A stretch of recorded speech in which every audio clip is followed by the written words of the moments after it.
So, the Intervale Center turns 30 this year, right? And that's not an insignificant birthday. In fact, in some cultures, it's fraught with meaning.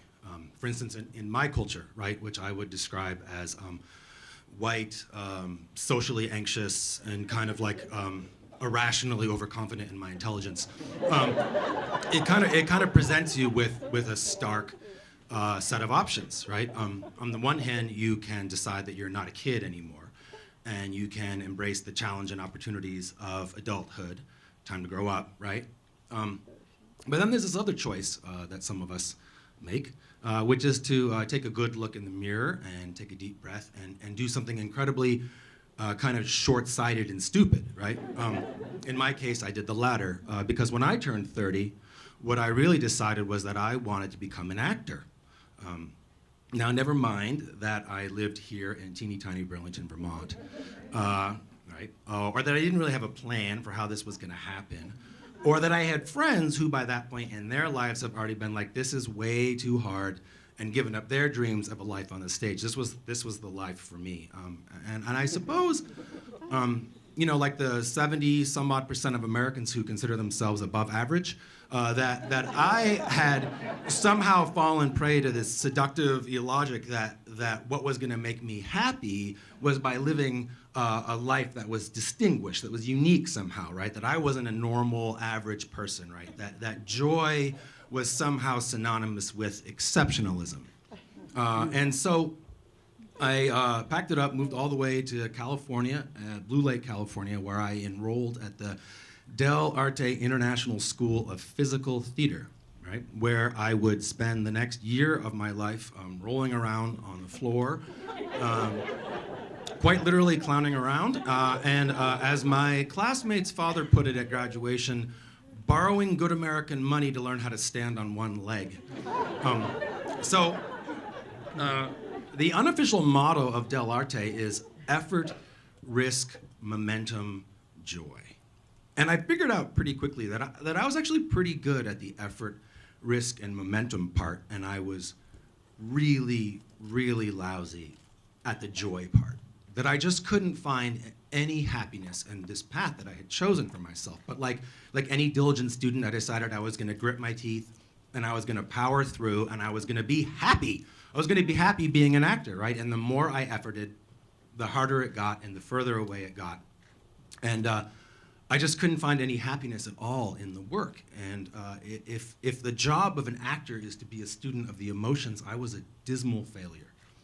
And so after a year, I decided I was gonna hang it up, right? So now here I am, I'm 31, I'm more or less an MFA dropout, no plan, no real direction, no sense of what I'm doing with my life, but I had a couple of key things that were going for me. First of all, I had my wife, who, against all odds, had followed me out to California.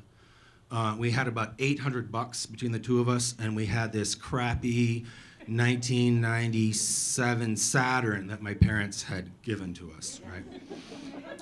You had one of those too, huh? Yeah. So anyways, so what do, right? Well, in that moment, you kind of do what anybody has done since the Europeans conquered the continent, right? You just strike out for the territory. So you get in whatever vehicle you have, and you wander around, and you hope that happiness or enlightenment or something kind of resembling home will find you along the way, right? So we launched on the great unplanned North American road trip.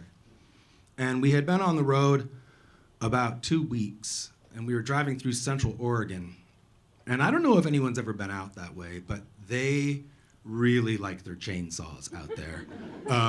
And coming from Vermont, I grew up in Vermont, where here logging is really as much of an art as a science, right? But out there, there's just mile after mile after mile of these massive clear cuts. And I had never seen anything like it before. It blew me away. Like, here was miles of this ancient primeval forest being turned into toilet paper. And people thought that was a good idea, right? And we're driving along, and I'm sitting in the passenger seat, and in a rare moment of self-awareness, I realized that I was having more of an intense emotional reaction to seeing those trees cut down than I had had in an entire year of acting training. And so I turned to my wife and I said, Kayla, I don't know what this means, but I want to do something to fix this.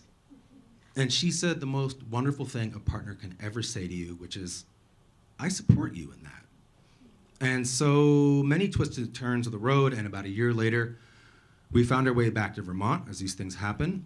And still, now I'm 32, no plan, right, no real direction, but I have this vision, right? I'm this transformational change agent who's gonna protect and restore the planet.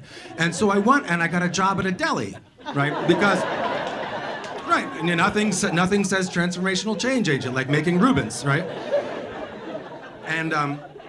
And so I'm not going to pull any punches. It was just a terrible, awful time in my life. I woke up every day with this feeling of dread and a feeling of very, very little sense of self-worth. Just thinking, what the hell am I doing with myself? And the more I had this feeling of dread, the more broken I began to feel, and the further away I felt from a life of effort, risk, momentum, and joy. And it just became this terrible, vicious cycle that I didn't really know how to break out of. I didn't know how to arrive at some place. And sure, the role of one's life, or the goal of one's life, isn't to be exceptional, but at least to be useful seems like a modest goal. Certainly I can be useful somehow. And I would drive home every day in tears, just feeling incredibly broken. And one day, without really intending to, I drove down to the Intervale to go for a walk. And it was one of those early June days where Burlington is at its most seductive. Like the trees had that flush of like emerald green growth, and the birds were singing, and the air smelled like freshly tilled soil. Everyone's so happy. And I thought to myself, what is this place? Like, has this really been here all this time? I mean, I knew about the Intervale. Like, I'm from here, but I hadn't really experienced it. I hadn't had that moment of arriving and really understanding what the Intervale was. And so it became a little ritual. I would wake up, panic, make Reubens, have an existential crisis, drive home in tears, and then go for a walk at the Intervale, right? Not an ideal life, but not altogether without redemption either, right? And so it was a day I was going for a walk down there, and I was walking along the river, and there's a place that people may know along the river where the two trails converge, and there's those old car chassis just sticking up out of the floodplain, right? Sort of like Burlington's miniature version of Cadillac Desert, right? And I was walking along the trail, and I just stopped dead in my tracks. And in that moment, I realized I knew that everything around me that I had come to value and appreciate so much at one point had been a dump, right? The Intervale was a dump, right? That's when you had a car that you didn't need, or a dishwasher, or a pet. You just brought it down there, and that's where you got rid of it, right? When something was broken and didn't have any worth, the Intervale was where you dumped it. And it's only through the collective visioning and collective effort of this community, and day after day after day of many, many people in this room deciding that this place is worth something, that we've changed it. It's become this place we call the Intervale, this place that reminds me of a concept I once heard from someone who teaches permaculture called site repair, which means that we don't just fix the earth so we can use it again. It's not a button or a zipper, right? But that we fundamentally restore the planet so that it restores us, right? That the things that we choose to fix in our lives in turn will fix us. So on its 30th birthday to the Intervale, I say happy birthday and thank you for being a place when you're feeling lost or broken or in need of just the tiniest little bit of joy can help you to find your way home. Thanks.